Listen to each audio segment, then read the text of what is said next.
Понятно, каково это оказаться в руках беспощадного врага. Непонятно, как люди, совершившие такие чудовищные деяния, продолжают жить.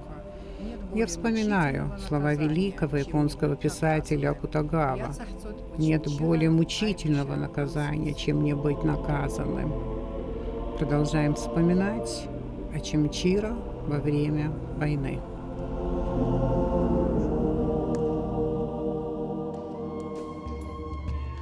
Мой брат Ашубанудар Платонович 1937 года рождения. Закончил московский филиал в Ростове юридический факультет и работал в Ачамчирском РОВД.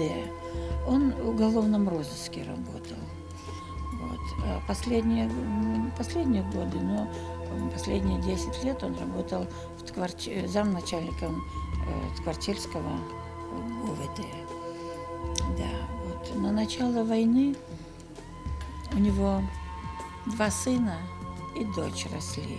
Выходные дни были в эти августовские дни, и он оказался дома.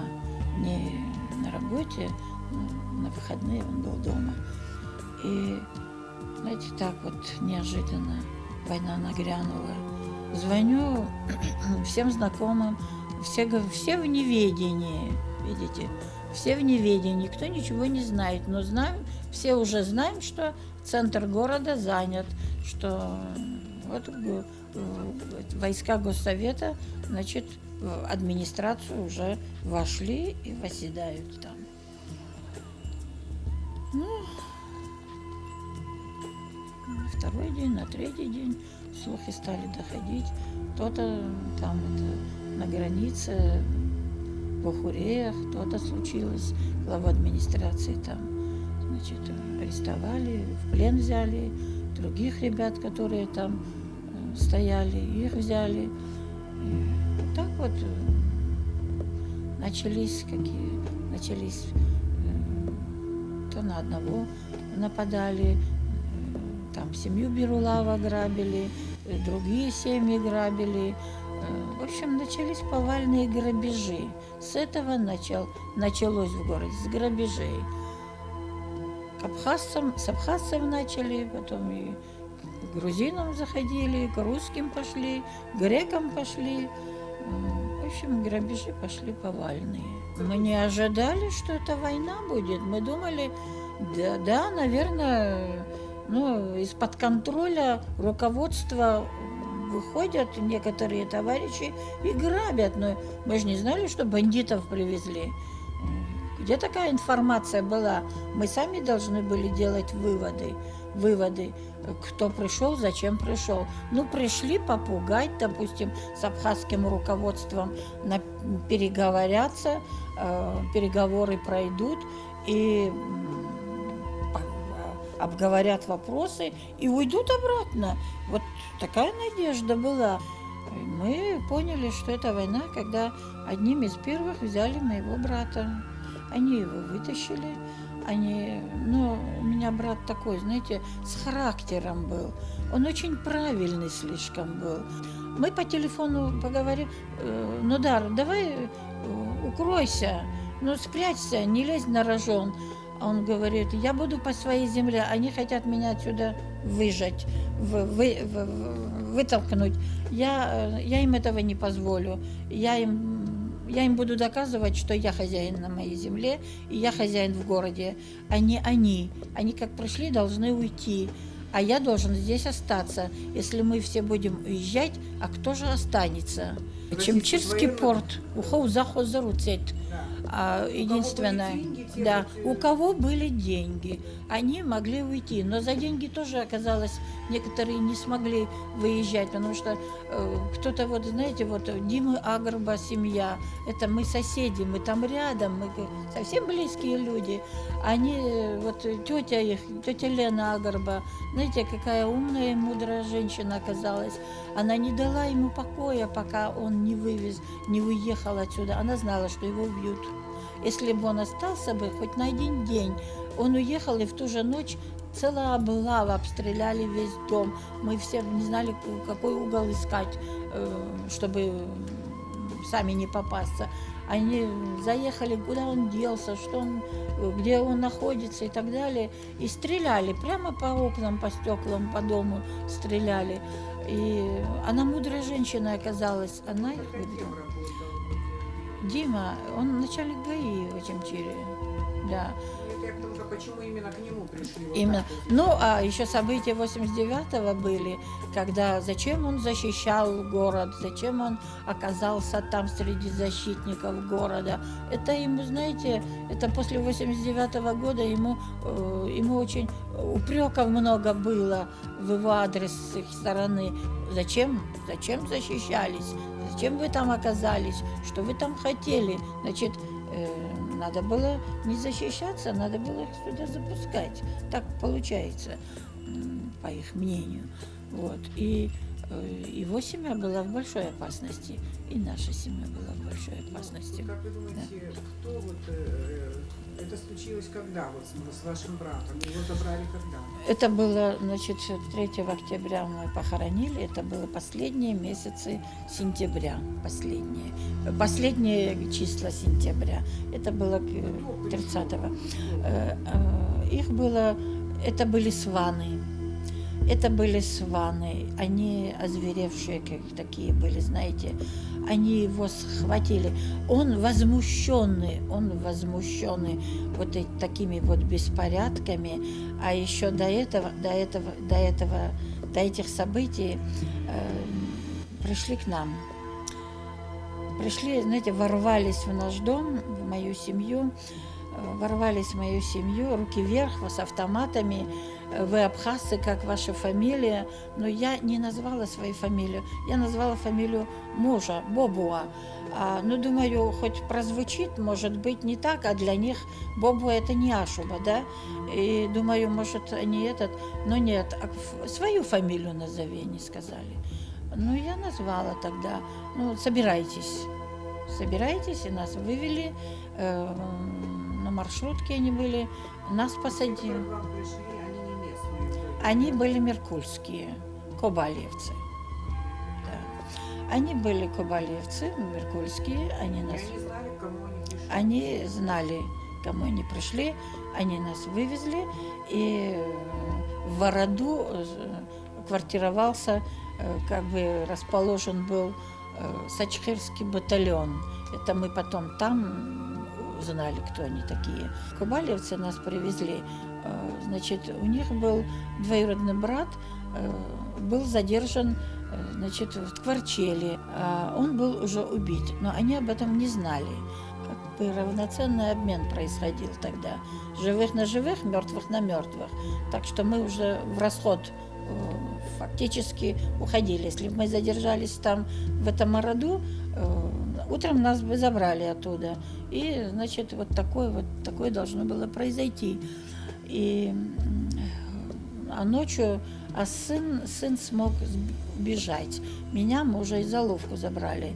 А сын смог убежать и сообщить моему брату.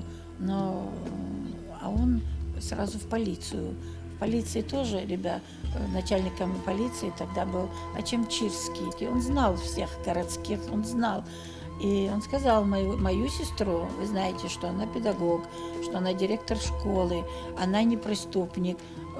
Вы, если приехали воевать, вы воюете, но вы же с мирными гражданами начали воевать, вытащите ее оттуда. Они, правда, выехали сразу за нами, но где-то 1,5-2 часа мы, конечно, были в этом штабе Вородузском. Он мне сказал, знаете, вам лучше спрятаться, и нельзя вам находиться здесь, и сейчас я вас смог оттуда вытащить, а в следующий раз я могу не успеть. Мой брат поднялся к главе администрации тогда, Гугуче тогда был. Вы, очамчирец, вы должны Очамчиру защищать, а вы видите, что творится, и вы палец о палец не ударяете, значит, вы знаете, там мужской разговор пошел. И вот он спускался, и на площади тут же его подхватили, эти сваны, тут же он не успел. И в сторону Ахурея поехали, туда, в ту сторону. Мне жена сказала, ей сразу сообщили, что его схватили. Сразу там же многие видели, и ей позвонили, она мне сообщает: Бела, твоего брата забрали. Все, и она в истерике. Я даже выскочила из дома. Я сразу в администрацию побежала.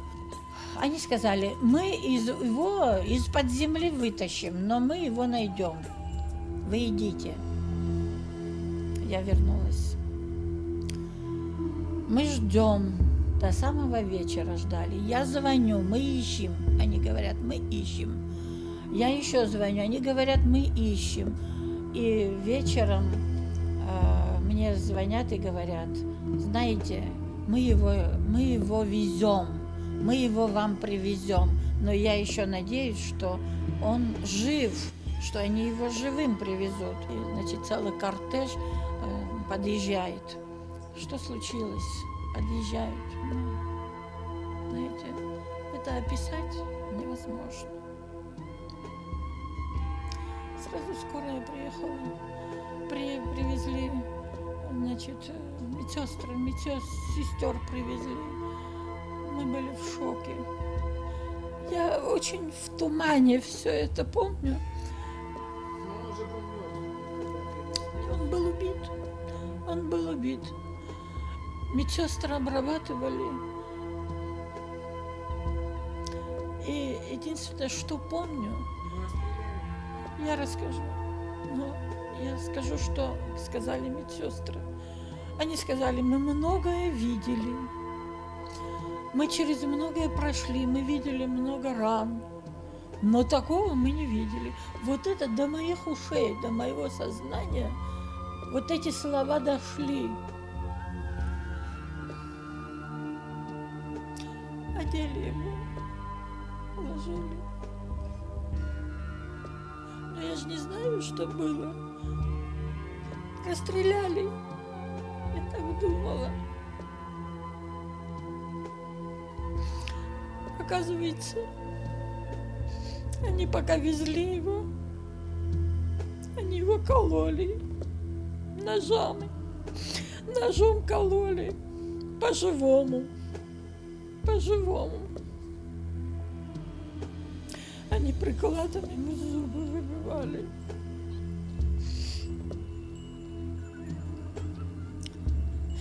Они стреляли ему в челюсть. Я потом это все потихонечку видела.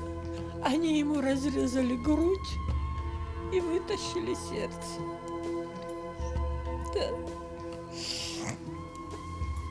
Я не знаю, куда они его дели. Когда я об этом рассказываю, я просто не смогу больше. Но я хотела, чтобы все об этом знали.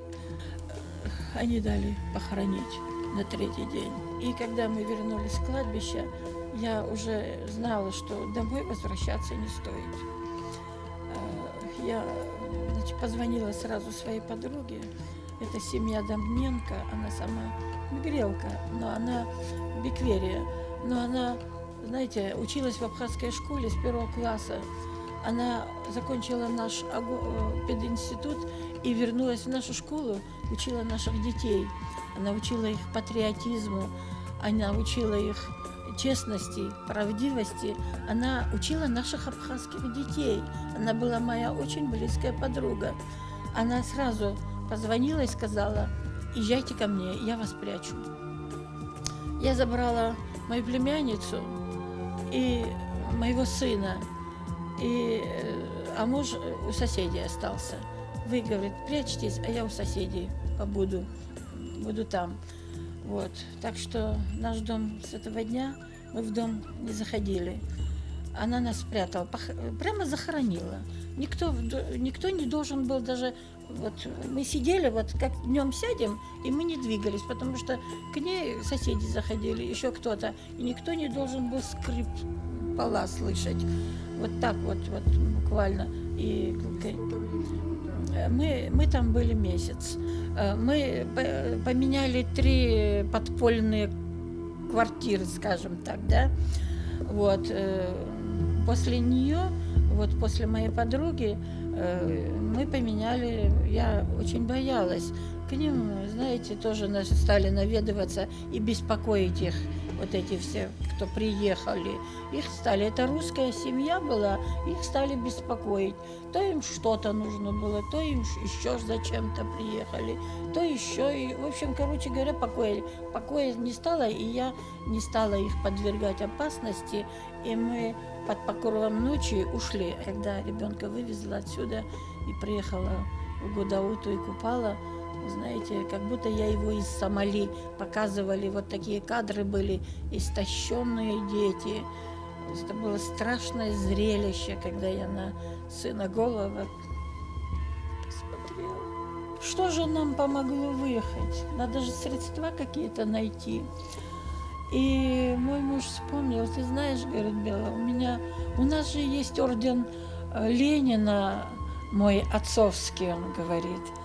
Я говорю, я даже не представляла, что он весь золотой. Я говорю, кому он нужен, твой орден Ленина сегодня? Он мне отвечает, он же весь золотой. Я говорю, как он весь золотой? Очень просто, он весь золотой. В 1937 году ордена Ленина были золотые, и проба у них такая. И вот, знаете, у меня затеплилась надежда, что, может быть, мы выживем. За 50 рублей мы продали этот, значит, орден Ленина. И он нас спас. Мы сегодня живы благодаря этому ордену моего свекра. И не дай Господь оказаться в оккупированном городе. Не дай Бог.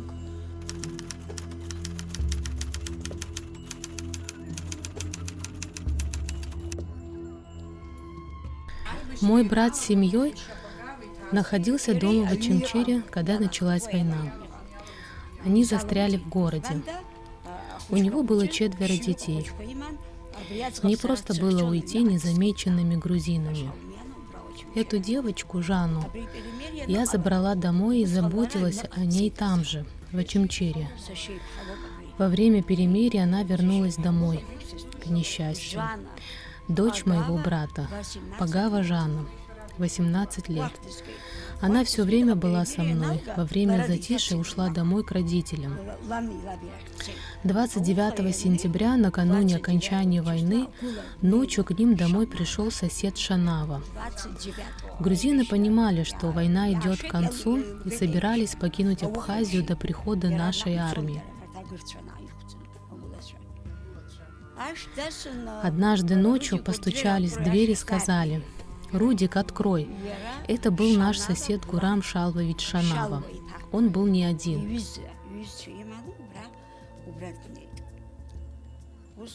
Несчастный мой брат, когда он открыл дверь, в него выстрелили из автомата. Там же, у порога своего дома, его и убили. Когда раздались выстрелы, все перепугались и разбежались кто куда, чтобы спрятаться. Сын моего брата, Эдик, ему было 17 лет, со своей младшей сестрой спрятались под накидкой для швейной машины. Мой брат был портным. Валя, невестка, взяла 6-летнюю Тею и залезла под кровать. Брат валяется убитый у порога, семья охвачена ужасом, убийцы мечутся по дому в поисках детей. Начали стрелять без разбора по всему дому. Одна пуля попала в зеркало и через нее в спину моей невестки. Она умерла на месте. Жанна с маленькой сестрой пыталась убежать, но ее настигли. 3 мужчин насиловали ее на глазах у младшей сестры, затем убили. Ребенок от ужаса кричала: «Не убивай, дядя Гурам!» Они начали между собой обсуждать, что делать с девочкой. «Ее нельзя оставлять живых, она меня знает», — сказал Гурам Шанава. Они не догадывались, что мой племянник Эдик и его сестра в доме все видят и слышат. Надо убить девочку, вынесли вердикт и расстреляли 6-летнюю Тею. Рано утром ко мне пришел человек с этой трагичной вестью. Рассказал, что вчера грузины ворвались в дом моего брата и расстреляли семью. Убили брата, жену, девочек. Утром рано я прибежала в дом брата, 4 убитых лежали, все окровавленные. Я крепкая женщина, но такое принять невозможно. Мой сын мне помог, вымыли тела, одели, сын поехал и привез 4 гроба из Тхорчала. Нормально, не оплакав, так и похоронили. Всех 4 своими руками похоронила. Будбовцы пришли на помощь, помогли предать земле несчастную семью моего брата. Убийца был наш сосед, который нас хорошо знал. Он удрал из Абхазии, устроив такую резню. Слышала, что его убили в Грузии. Не знаю, правда ли. Мигрел Гурам Шанава. Хочу, чтобы его имя услышали. Моего брата он убил за то, что мой брат не поддержал грузинский режим. Мой брат абхаз. Как он мог убивать абхазов и за что?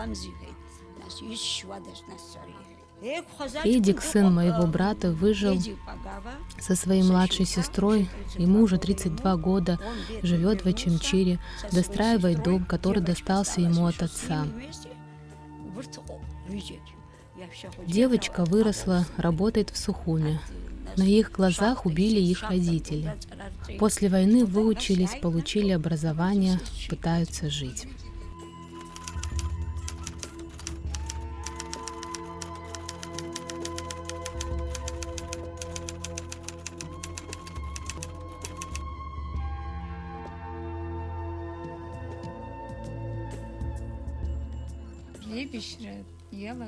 До войны мой старший сын жил и работал на Украине. Он заболел, и ему предстояла тяжелая хирургическая операция. Я взяла свою племянницу Илону, внука, и решила поехать к сыну, чтобы позаботиться о нем. Но на душе было неспокойно, предчувствовала плохое. Муж, провожая, сказал: «Если здесь начнется война, оставайтесь там, не возвращайтесь». Тоже предчувствовал. Он и в 89 году был в гуще событий. Сына прооперировали. 14 августа выписали из больницы. Приехали домой. К 4 часам дня забежала соседка и, как выдала, в Абхазии началась война. Быстро включили телевизор. Новости подтвердили. На самом деле началась война. Мы остались на Украине. Муж один был дома в Очимчире. В ноябре месяце наша диаспора на Украине собрала гуманитарную помощь, и мой сын этот груз повез в Абхазию. Сначала в Гудауту, а потом на вертолете полетел в блокадный Тхорчал, оттуда в Тхину. Как ни старался, ничего об отце не мог узнать. 11 ноября сын решил вернуться, а мужа убили 13 ноября. Случайно в Сочи сын встретил свою учительницу, родом из Очимчиры, отдал ей записку и очень попросил найти и передать отцу. По рассказам знакомых, мужа, избив прикладом автомата, бросили в бункер для комбикорма и повезли до Маркульского поворота. Там же и расстреляли. 27 пуль вытащили из тела. Кое-как наша русская соседка привезла его тело и похоронила во дворе дома. Из-за его принципиальной позиции по абхазскому вопросу еще в 1989 году грузины устроили митинг против моего мужа, и его уволили с работы. «Если Биквава не уволите, мы не выйдем на работу», требовали они от руководства. Мы очень долго ничего о нем не слышали. Мой сын очень старался, но тщетно. В декабре месяце сын опять прилетел в Гудауту. Ни одной весточки. В списке убитых его не было. Мой деверь жил в Пицунде. Он нас успокаивал. Раз ничего не известно, значит живой. В это время в Гудаутской больнице лежали тяжело раненые наши ачимчирские соседи Цвишба, Отар и Волба Заза. Им нужна была серьезная медицинская помощь. Мой сын вызвался помочь и предложил их вывезти на Украину для лечения. Отара он повез, а Заза отказался. И вот там, в Гудаутской больнице, мой сын узнал, что отца убили. Он набрал мне по телефону и сообщил: «Мама, папы больше нет». О своем младшем сыне тоже ничего не знала. Хочу о Зазе Волба сказать. Он отказался ехать на Украину лечиться, и моему сыну сказал: «Я пойду на фронт через Маркулу и отомщу за твоего отца, за дядь Володю». Заза бедный, он тоже погиб на войне, и его двоюродный брат Бесик тоже. Они жили там, в Маркуле. А мой сын перешел на Восточный фронт и до конца воевал рядом с такими бойцами, как Надар Сангуля, Ислам Цвишба и другими.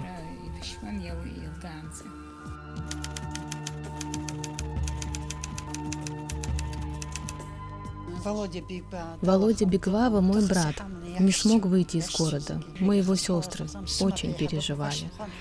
Мой зять Хаш Баянко по-квашски. Когда наши храбрые ребята встали на защиту Родины с песней «Вставайте, Абхазии, сыны», так переволновался, что у него остановилось сердце, и он умер. Я носила траур по нему. В этом черном одеянии с фотографией Янко на груди пошла в Ачимчиру узнать, что с Володей. Подхожу к дому, дверь на замок заперта. Неожиданно появился Володя с буханкой хлеба в руках. Увидев меня, воскликнул как женщина: «Откуда ты? Зачем пришла сюда?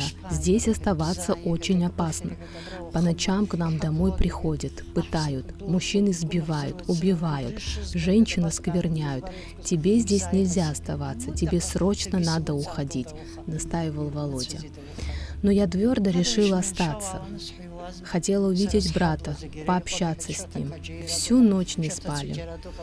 Рано утром я стала его упрашивать идти со мной. Как я могу оставить своих близких соседей? Шота Каджа, Шота Цвишба, Анчабадзе. Они застряли в городе. Я брошу их и убегу, чтобы спрятаться? Я знаю, что война закончится победой абхазов. И как я им в глаза посмотрю потом? Я не могу спасать только себя. Володя был категоричен. С тревогой в душе мы расстались. Я вернулась домой. Мы очень переживали за его судьбу. Света белого не видели. Он передал нам, если вдруг его грузины убьют, чтобы тело не оставляли, обязательно предали земле. Он был готов умереть ради Абхазии. Позже очевидцы нам рассказывали обстоятельства его гибели. Приставив автомат, Володю спрашивали: «На чьей земле стоишь?» «На абхазской земле», — твердо отвечал Володя. Стреляли в колено. Потом опять спрашивали: «Ты грузин?» «Нет, я абхаз», — опять отвечал Володя. Стреляли дальше. Вот так, после каждого вопроса по пуле.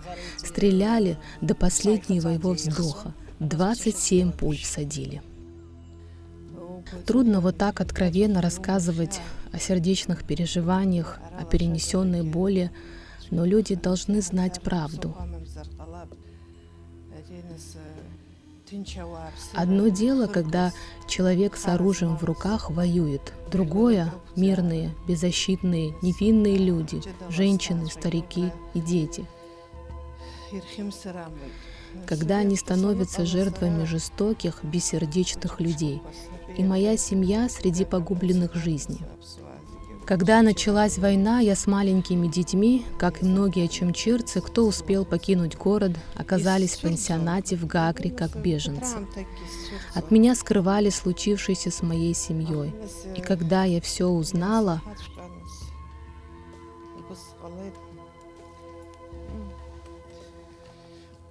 пожалела, что в такой трагический час меня рядом с ними не было. Моя семья, пожилая бабушка, 80 лет по фамилии Кабба. Она была нетранспортабельна. Моя мать была ее единственной дочерью. И, конечно же, мама не могла оставить бабушку одну, а папа не мог оставить их. Вот так, заботясь друг о друге, они вынуждены были оставаться в городе. Хотя отец имел возможность перебраться в село Чгярда. Однажды так и сделал, но затем опять вернулся в Очамчиру. Не мог он оставить двух хрупких женщин, когда кровожадный враг рыскал по городу. Моему отцу Шалику Амичба было 68 лет.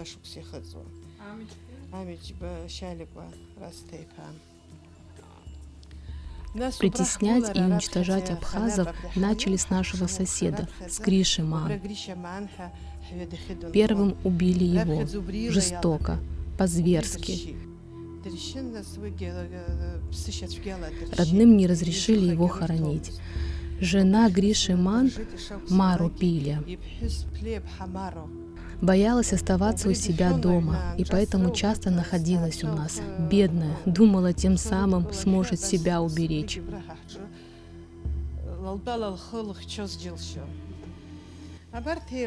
Вот так 4 людей, безоружных, невинных, не представляющих никакую угрозу, поддерживали, заботились друг о друге, пытались пережить тяжелые времена, надеялись, что война быстро закончится. Кто знал, что вот таким образом будут нас уничтожать? В ночь 12 февраля 1993 года пришли к нам домой.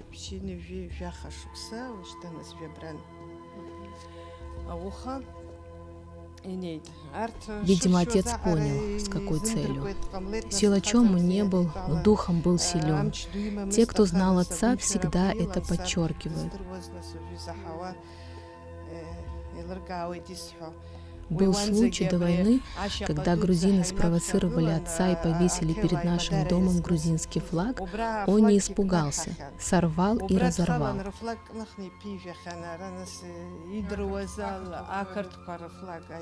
Отец мог избежать своей участи, переждать войну в безопасном месте. Но он был другим. Не жалел себя, свою жизнь ради высоких идеалов. В ту злосчастную ночь, когда пришли убивать отца, он оказал сопротивление, вытащил топор и стал защищаться. Другого оружия дома не было. Отец понимал, что терять уже нечего. Откуда я все это знаю? В книге Джума Ахуба описана история гибели моего отца. Из уст одного грузинского пленного, который был комендантом во время войны в Очамчире. Они были поражены бесстрашием моего отца и пересказывали друг другу в городе. Не постесняюсь назвать фамилию парня, нашего соседа, убийца отца, Хачалава. Он был близок к нашей семье, был вхож в дом. Делились всем, что имели, сидели за одним столом. Дату Хачалава позже похвастался всем, что они убили еще одного мужественного абхаза. Расстреляли отца, затем мать.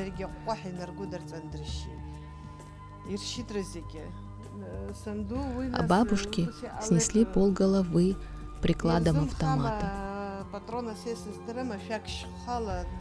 Может, пожалели на нее пулю, не знаю. Но у бабушки не было полголовы, когда нашли тело. Моей матери было 64 года. 3 убитых были из моей семьи: отец, мать и бабушка. 4-я соседка Мару Пили, которая приходила к нам прятаться, защититься от бандитов. После взятия Качара грузины, озверевшие, ходили по Очамчире, убивая подряд всех абхазов. Когда расправились с моими близкими, утром на рассвете к нам пришла соседка. От ужаса увиденного ее так скрутило, что чуть не умерла. Еле откачали. Сейчас ее уже нет в живых, бедная. Она свидетельница трагедии. У этой женщины родная сестра застряла в Сухуми и не могла покинуть город. Их поколение почувствовало на себе всю жестокость войны. Такое трудно пересказать, но и молчать нельзя. Мир должен узнать об этих зверствах.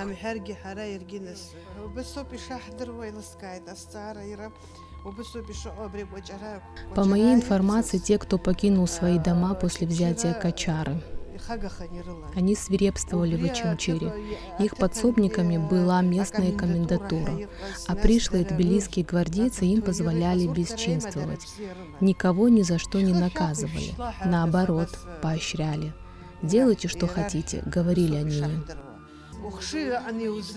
Не человек, только зверь способен на такую кровожадность и бессердечие. Иначе как объяснить? Убивали безоружных, беззащитных стариков. Международные организации должны знать правду. Был геноцид армян, евреев. Во время грузино-абхазской войны был геноцид абхазов. Все факты есть, и это надо донести до международного сообщества. В тот день только в нашем переулке убили 7-8 абхазов. Наш сосед Адли Басакрат, добрейший и абсолютно безвредный старик.